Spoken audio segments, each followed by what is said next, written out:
Sup guys, welcome back to my mounting board. You can check out the original build video up there. Now, as much as I can say that the board did work, I can't say much more than that because there were some fatal flaws in the parts design. Now, despite minuscule in physicality, they were catastrophic in functionality. I guess it's true what they say, you get what you paid for, but even then, every time I stepped foot on this board, I would fear for my life. I never really used it for transportation or even entertainment purposes. I saw this thing more as a death trap than anything else. Well, despite this, I wanted to fix this. And this is what we're gonna do. Yeah, I said that about 2 years ago. I just never got the time to, find the right parts, to put the whole board together, until this quarantine, that is. I guess it's true. There's a silver lining to all this stay home. We can finally work on the stuff that we've been procrastinating on. How do I do a push-up? See, one of the biggest problems to my old board was belt tension, or to be more accurate, the lack thereof. You see, most belt-driven systems have a drive gear that can be moved closer or further away from the drive wheel, which allows you to tension the belt accordingly. As you can see, this old motor mount didn't allow me to do that and resulted in a very loose belt. And the loose belt kept jumping or skipping gears every time I accelerated or decelerated, giving me whiplash. The newer motor mount is much more well designed with oval-shaped motor mounts instead of circular ones, allowing me to adjust the belt tension by moving the drive gear closer or further away from the drive wheel.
Okay, so I mounted the motors.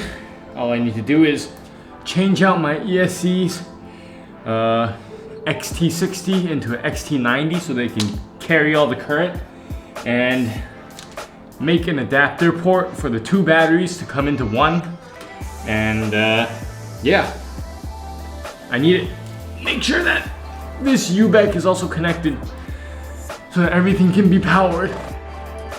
Let's get to work.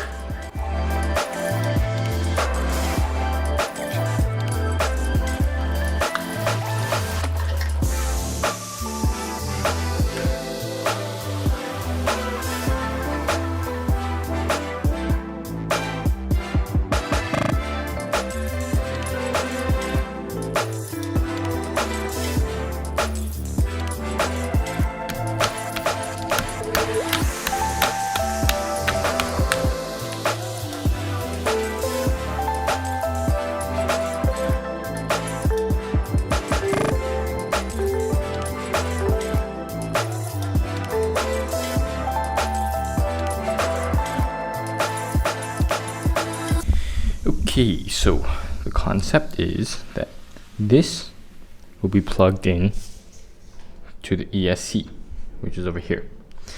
Now this is where we get the power, because since we have two batteries, the two batteries are connected in series. This basically doubles the voltage so that we can have a higher voltage power supply. Okay, so the one thing I need to add now is the UBEC. So the UBEC basically powers the receiver. So all I need to do is to connect the positive and negative into the positive and negative here. Okay, so let's talk about the batteries. So the old batteries are a bit sketchy. Every time I plugged them in to use or charge them, I felt like they were gonna explode. So there wasn't really much purpose in keeping them around anymore. So I decided to buy new batteries. Now I didn't want these batteries to be limiting in any way, and also I wanted them to be of good quality so I didn't have to fear for my life every time I charged them.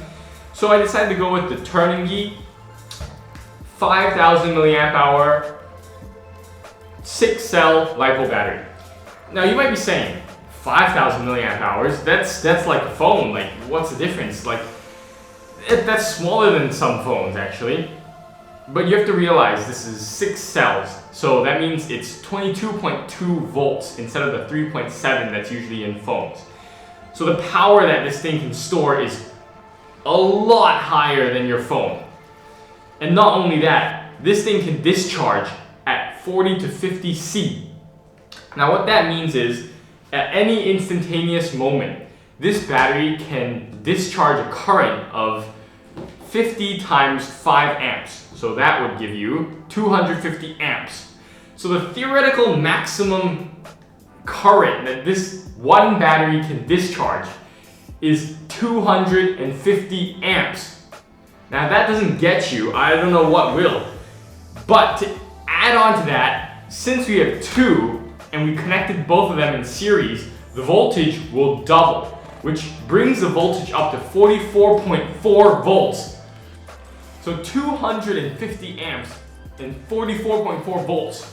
You multiply that together and you get 11,100 watts. That is insane. Maybe you don't completely grasp how much power that is outputting at any single moment. So when you convert that into horsepower, this equals to 15 horsepower. But of course, this is the theoretical maximum. There are many limitations such as the motor, such as the wiring and the connectors, which limit the maximum current and the maximum power draw from the batteries. But that just means that these batteries are way overkill and they're a lot more powerful than they need to be. So I'm pretty happy with these and I hope they don't blow up.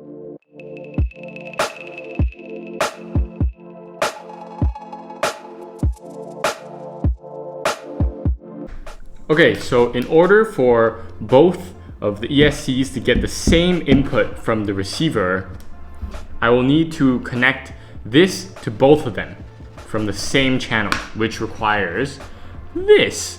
So all I need to do is plug this into the receiver, and then this splits into two so that one ESC will be here and the other ESC will be here. There we go.